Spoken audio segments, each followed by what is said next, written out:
Hello, good morning to all of you. Welcome to Rashtriya online classes. Myself Govind Singh गौर। तो बेटा biology की class में आप लोगों का स्वागत है सभी बच्चे। सबसे पहले न्यूक्लियस की बात कर रहे हैं और न्यूक्लियस में हम सबसे पहले जो बात करने वाले हैं वो क्या है कि ये मेन कंट्रोलिंग सेल ऑर्गेनल है। ठीक है बच्चों, कैसा है ये? मेन कंट्रोलिंग सेल ऑर्गेनल है। तो मैं लिख देता हूं main controlling cell organelle. Main controlling cell organelle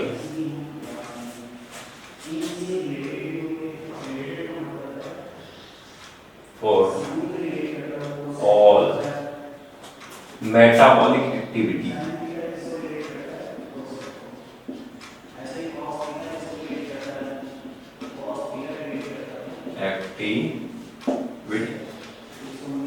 clear है बच्चों? Okay, main controlling cell organelle है फॉर ऑल मेटाबॉलिक एक्टिविटी के लिए।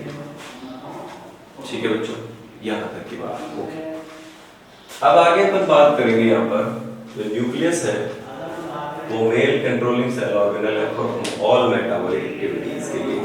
ठीक है बच्चों, दूसरी चीज की बात करते हैं। न्यूक्लियस क्या करता है? Nucleus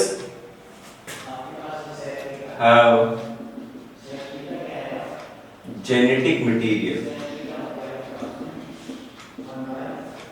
genetic material. Nucleus have genetic material for transfer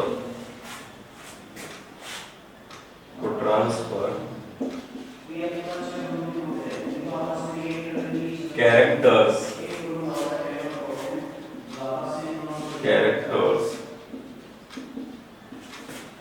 one generation to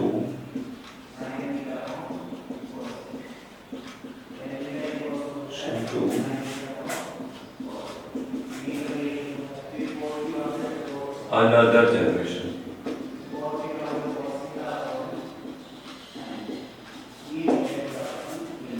Have genetic material for transfer characters one generation to another generation. तो बेटा वहां पर उसके पास जेनेटिक मटेरियल भी होता है जो कैरेक्टर्स को ट्रांसफर करते हैं one generation to another generation. Mainly वो क्रोमोसोम का काम होता है, लेकिन जेनेटिक मटेरियल वही न्यूक्लियस में फॉर्म होता है। एक और लिख लीजिए, synthesis of ribosome. Synthesis of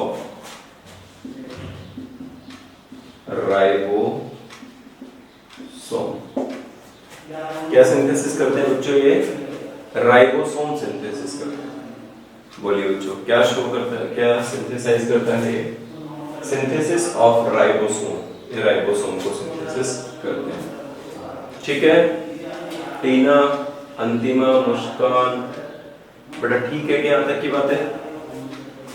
main controlling cell organelle for all metabolic activity have genetic material for transfer character one generation to another generation और synthesis of ribosome. Antima clear है बच्चा? ठीक है बेटा, तो अपन आज की क्लास में कुछ क्वेश्चंस करने वाले हैं जिन टॉपिक्स को हमने अभी तक कवर कर लिया। ओके, एक तो सेल कवर कर लिया बच्चों हमने, एक हमने सेल मेम्ब्रेन कवर कर लिया है और एक न्यूक्लियस कवर कर लिया है। तो तीन टॉपिक पर आज हम बात करने वाले हैं और उनके कुछ क्वेश्चंस करने वाले हैं। क्लियर है बच्चों? ठीक है, तो आज सभी बच्चे अपना वीडियो ऑन कर लीजिए बेटा और फिर मुझे जल्दी से आप आंसर्स दे पाए, मैं भी पता कर पाऊँ who gives first answer। सब बच्चे अपना वीडियो ऑन कर लीजिए। तो बेटा अब आप लोगों के लिए कंपटीशन। ठीक है, चलिए सभी कंट्रीब्यूट करेंगे ना इसमें, पक्का? अभी तक हमने क्या सीखा है इसके बारे में पता कर लेते हैं। तो देखो सबसे पहले बच्चों, सबसे पहले हमें क्या देखना है, सबसे पहले हम बात करेंगे सेल पर, सेल। दूसरी हम बात करेंगे बच्चों यहां से आगे सेल मेम्ब्रेन,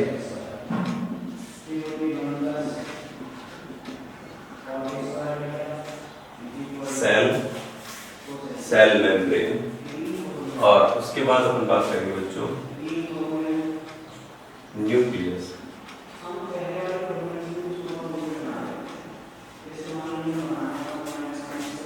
न्यूक्लियस क्लियर बच्चों? सेल मेम्ब्रेन और न्यूक्लियस, हम तीन चीजों को कवर कर चुके हैं। अब इन तीन में से अपन इन थ्री में से कुछ क्वेश्चंस करने वाले हैं। तो सबसे पहले हम सेल के कुछ क्वेश्चंस कर लेते हैं। तो ठीक है, एक कैटेगरी सेल के लिए, दूसरी सेल मेम्ब्रेन के लिए और थर्ड न्यूक्लियस के लिए। क्लियर है बच्चों? यहां तक की बातें ठीक है। तो फर्स्ट क्वेश्चन अपन करते हैं सबसे पहले सेल से। What is cytology? First question write करो बच्चों, what is cytology?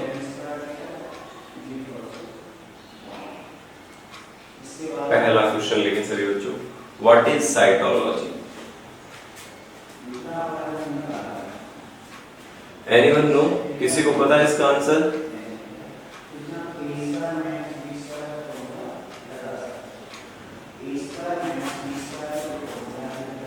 What is cytology? तो लिखते हैं option A study of plant, option B study of organ, option C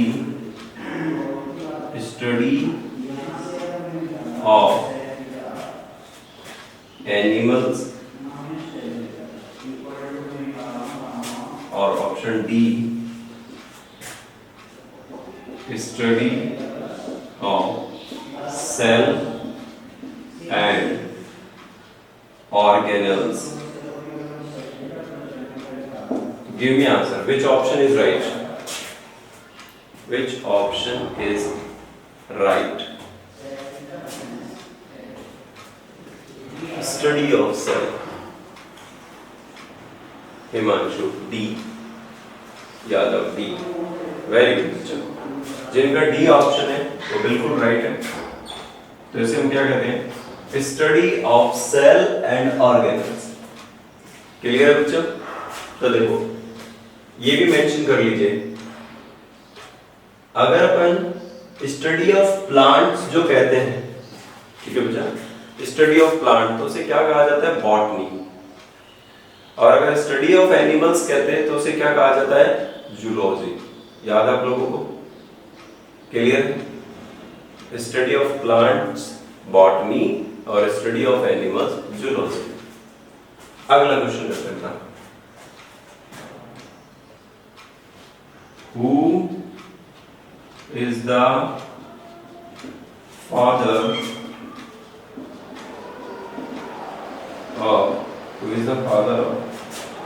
cell biology?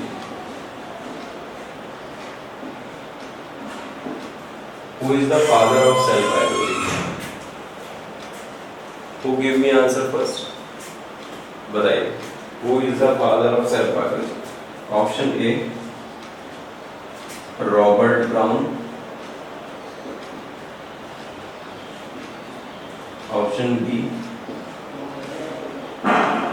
Robert Hooke, option C both A and B, option D Waldeyer.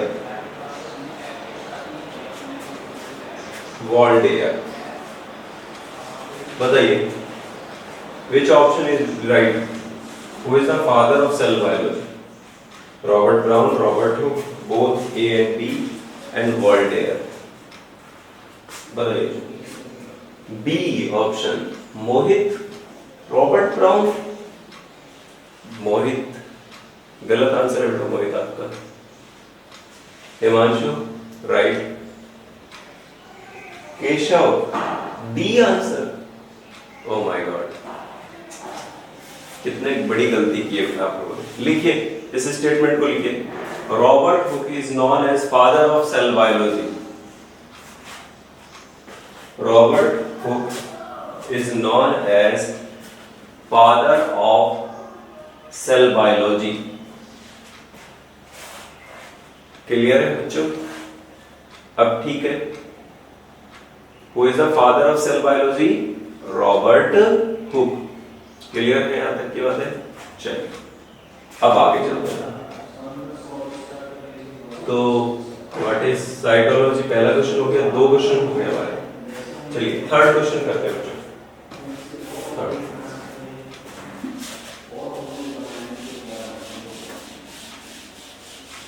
Third question, who discover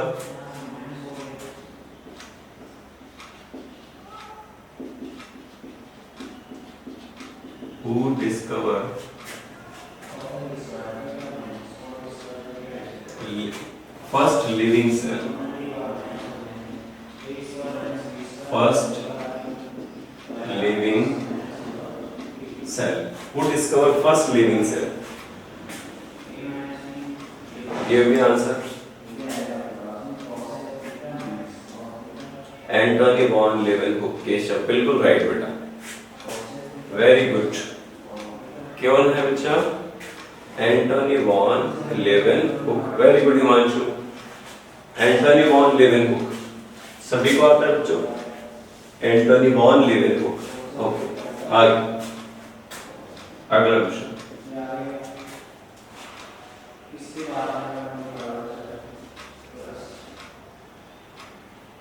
which book published by Robert Hooke?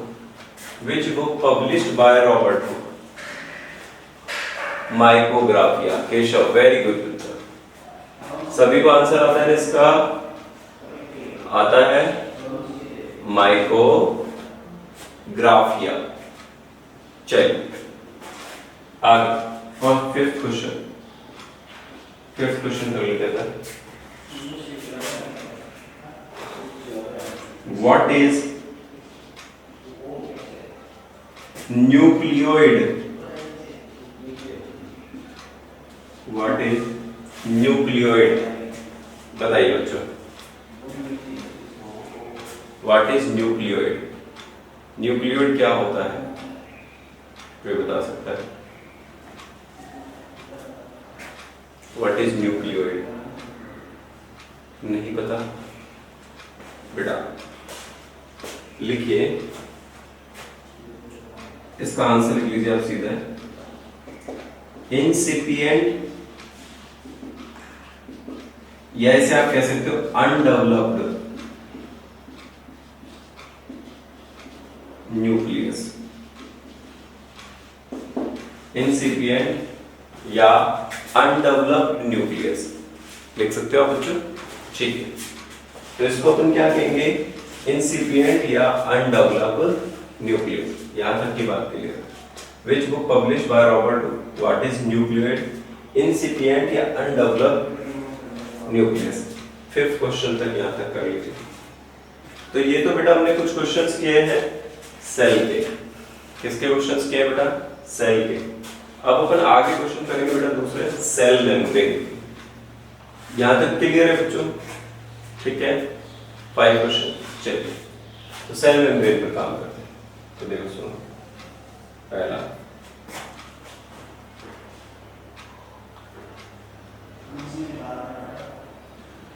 Question number 1,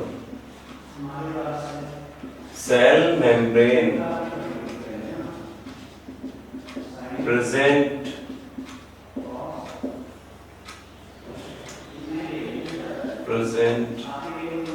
in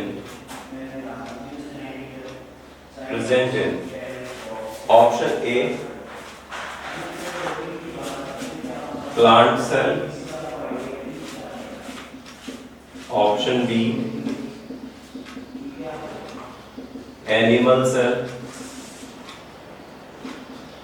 plant cell, animal cell, और option C both, option D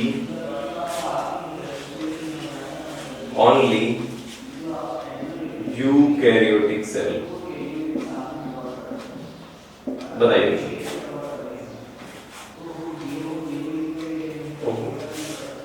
both animal and plant cell, बिल्कुल सही उत्तर Himanshu. Devil ये गलत है बेटा, animal cell में नहीं, only सब में होता है। प्लांट सेल और एनिमल सेल दोनों ही, दोनों के दोनों है, प्लांट सेल भी और एनिमल सेल भी। ठीक है बच्चे, आता है तो सी ऑप्शन हाँ बिल्कुल सही बेटा, बोथ आंसर इज राइट। ठीक है, अगली बात करते हैं। ठीक है, ओनली यूकैरियोटिक सेल। दूसरा क्वेश्चन बात करते हैं। Who gives fluid mosaic model? Who gives fluid mosaic model for cell membrane? Who gives fluid mosaic model? Keshav, very good बेटा, सिंगर एंड निकोलसन। सभी को आते हैं क्वेश्चंस? एक बार हम सब देख लीजिए बेटा, सभी को आते हैं question? Very good. Muskan, Himanshu, Yadav, ठीक है। सिंगर एंड निकोलसन लिख सकते हो आंसर बेटा? सिंगर एंड निकोलसन, ठीक है। निकोलसन, दो क्वेश्चन हो गए बेटा। थर्ड क्वेश्चन लिखिए।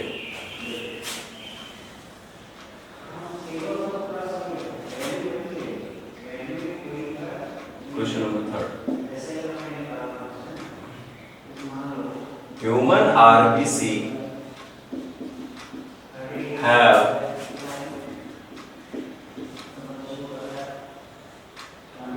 RBC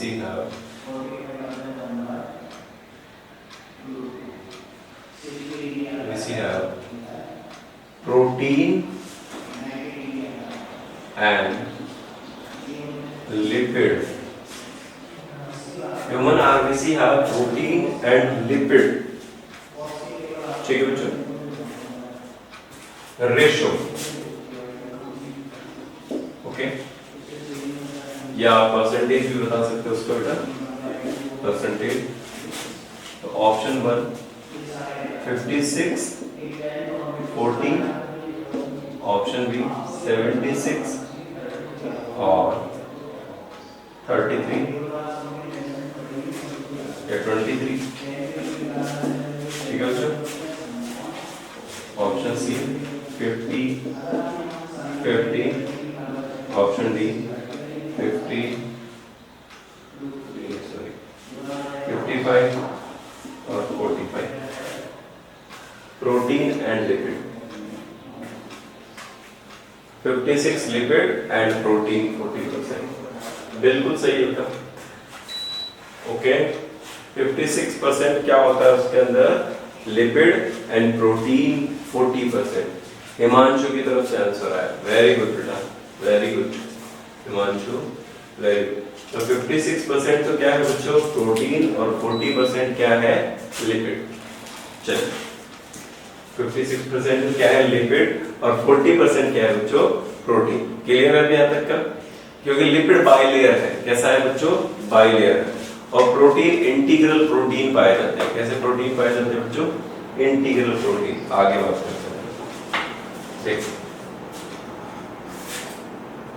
इसके साथ अब आगे बात करते हैं। 3 क्वेश्चंस हो गए, 4। तो देखो सेल मेम्ब्रेन क्या करती है बेटा? What is the main function of cell membrane? मैं लिखता हूं, what is the main function, what is the main function of cell membrane? What is the main function of cell membrane? Clear है बच्चों? What is the main function of cell membrane? Transportation and secretion. बिल्कुल सही बात है। तो देखो अपन कुछ और चीजें भी ऐड करते हैं इसमें। देखो एक तो ट्रांसपोर्टेशन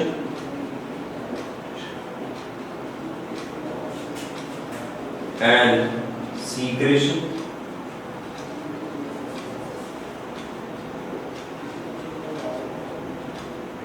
दूसरा providing specific shape of cell, option C both A and B, और ऑप्शन डी में अगर हम बात करें transportation and secretion providing specific shape of cell both A and B, और अब बात करेंगे अपनी यहाँ पे both A and B and none of these. Clear हो? तो transportation and secretion providing specific shape of cell. अब बताओ बच्चों क्या आंसर होना चाहिए आपके अकॉर्डिंग? ए। हिमांशु, क्या अपन ये भी मान सकते हैं कि सेल मेम्ब्रेन एक स्पेसिफिक शेप भी बनाती होगी सेल का? यस या no?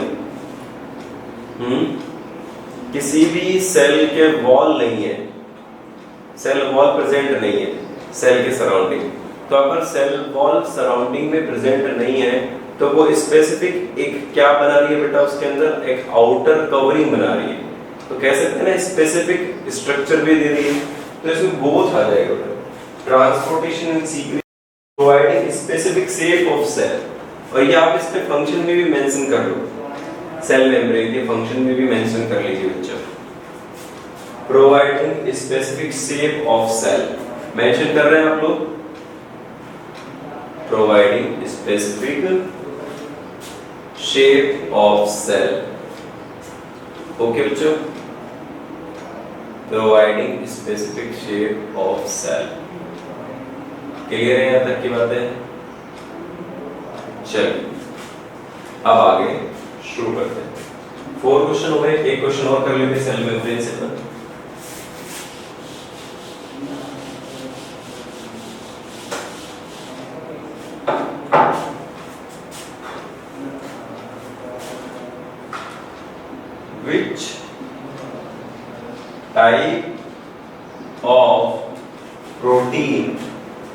Which type of protein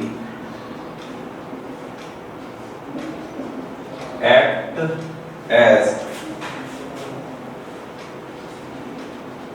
carrier protein? Which type of protein act as carrier protein? बताओ बच्चों, which type of protein act as carrier protein? बता पाएंगे आप लोग? तो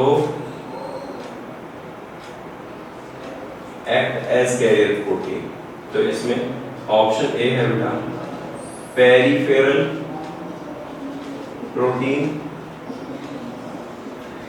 second integral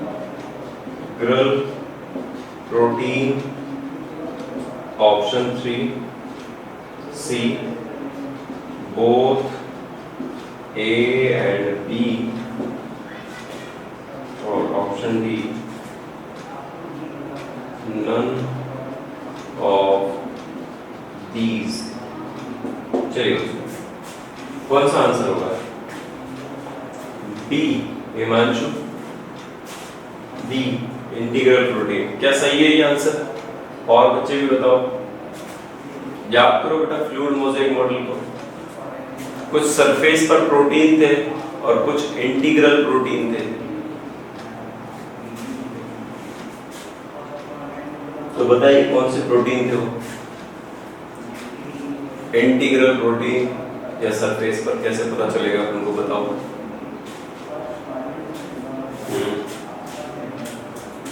Which type of protein act as carrier protein? Peripheral, integral, both A and B, या none of these? B, Tina right answer, बिल्कुल सही है। कितने बच्चों को आता है? हम सब भेजिए मुझे एक बार। कितने लोगों को आता है integral protein is carrier protein? Carrier protein का मतलब क्या है बच्चों, बताओ। कैरियर प्रोटीन का मतलब होता है जो किसी चीज को ट्रांसपोर्ट होने दे। क्या होने दे बच्चों? ट्रांसपोर्ट। ओके, जो कुछ भी चीज हो उसे ट्रांसपोर्ट होने दे, वो कैरियर की तरह काम करता है। क्लियर है बच्चों? तो 5 क्वेश्चन हमने सेल से कर लिए और 5 क्वेश्चन हमने सेल मेम्ब्रेन से कर लिए। तो 5 क्वेश्चन न्यूक्लियस के और कर लेते हैं। क्लियर है बच्चों? मजा आ रहा है कि नहीं आ रहा क्वेश्चंस में? Are you enjoying? ओके, तो फिर एक बार हम सब भेज दीजिए सब बच्चों, अगर आपको एंजॉय कर रहे हो तो क्वेश्चंस को। Very good, very good, true. Okay, चलिए बच्चों आगे चलते हैं और न्यूक्लियस के और 5 क्वेश्चंस कर लेते हैं। फिर आपका टेस्ट होगा बेटा संडे को। ओके, तो आपको बताना है टेस्ट के नाम से बच्चे डरे।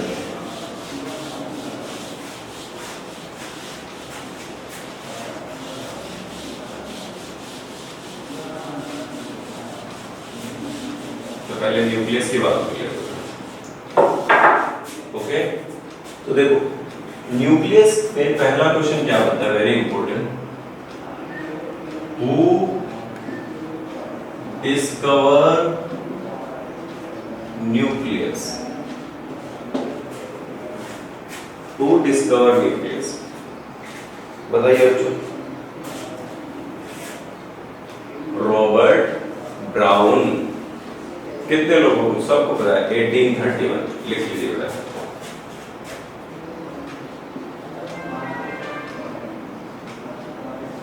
Robert brown 1831। क्लियर है? चलिए अब बताओ, इसके अंदर अपन देखें दूसरा क्वेश्चन। न्यूक्लियस के अंदर अपन देखें तो जो न्यूक्लियस होता है, which cell organelle known as director of cell? Which cell organelle known as director of cell? बताइए बच्चों। डायरेक्टर ऑफ सेल क्या आंसर होगा? राइबोसोम होगा, लाइसोसोम होगा, क्या होगा बच्चों?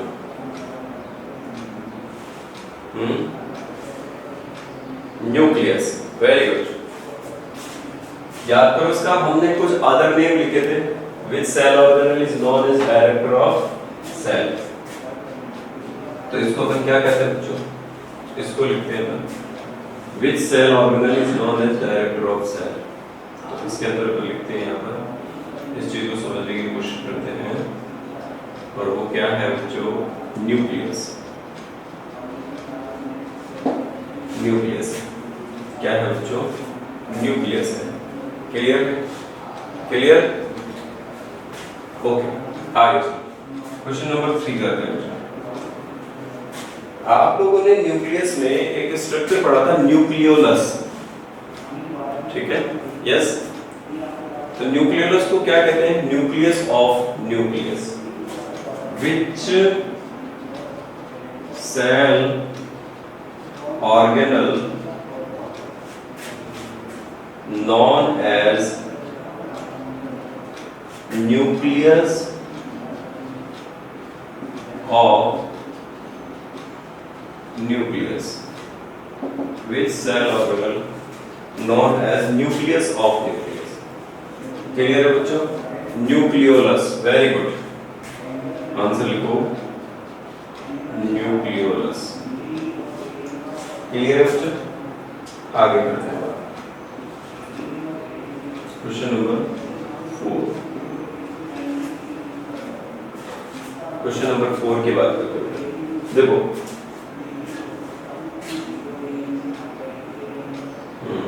क्वेश्चन नंबर 4 में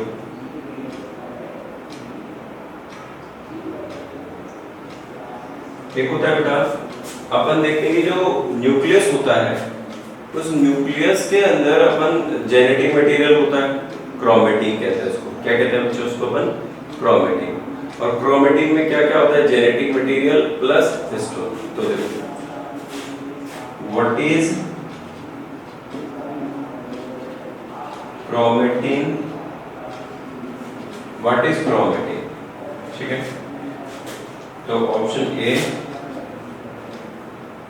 DNA plus RNA, option B DNA RNA plus histone protein, option C both A and B, option D none of these. चलो इसका answer,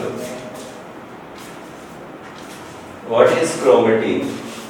DNA and RNA, DNA, RNA and histone protein, both A and B, या none of these?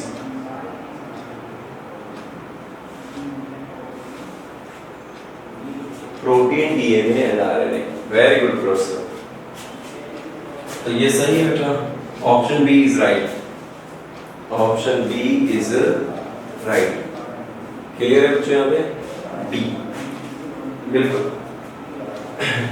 DNA RNA और histone protein, ठीक है हिमांशु, बिल्कुल सही sir, plus RNA. देखो ये रहा DNA RNA histone protein, okay, तीनों, क्योंकि दोनों जेनेटिक मटेरियल होने चाहिए इसके साथ में, और जेनेटिक मटेरियल के साथ में क्या होगा बच्चों? Histone protein. क्वेश्चन नंबर 5 करते हैं। क्वेश्चन नंबर 5, अच्छा, आपने कभी सुना है डाइज कलर करने के लिए?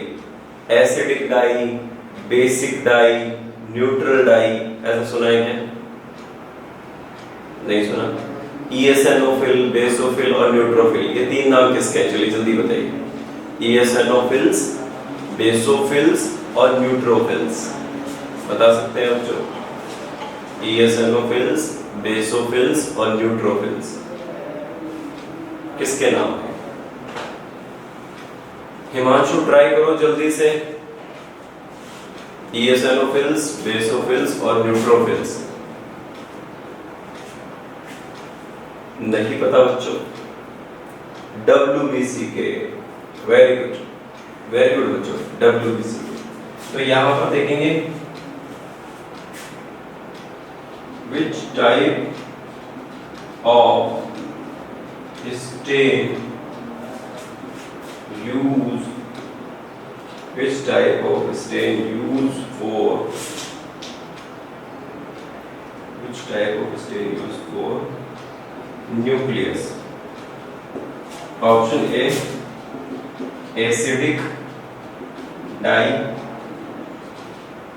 option B basic dye, और option C both A and B, और ऑप्शन डी न्यूट्रल डाई। चलो बताइए बच्चों इसका क्या होगा, लास्ट क्वेश्चन है ये हमारा, जल्दी फटाफट बताओ बेटा, टाइम होने वाला। कौन सा होगा, acidic, basic, both A and B, या न्यूट्रल डाई? कैसे होगा? तो ये होगा बच्चों बेसिक डाई। कौन सा होगा, बेसिक डाई। क्लियर है बात यहाँ तक? क्लियर।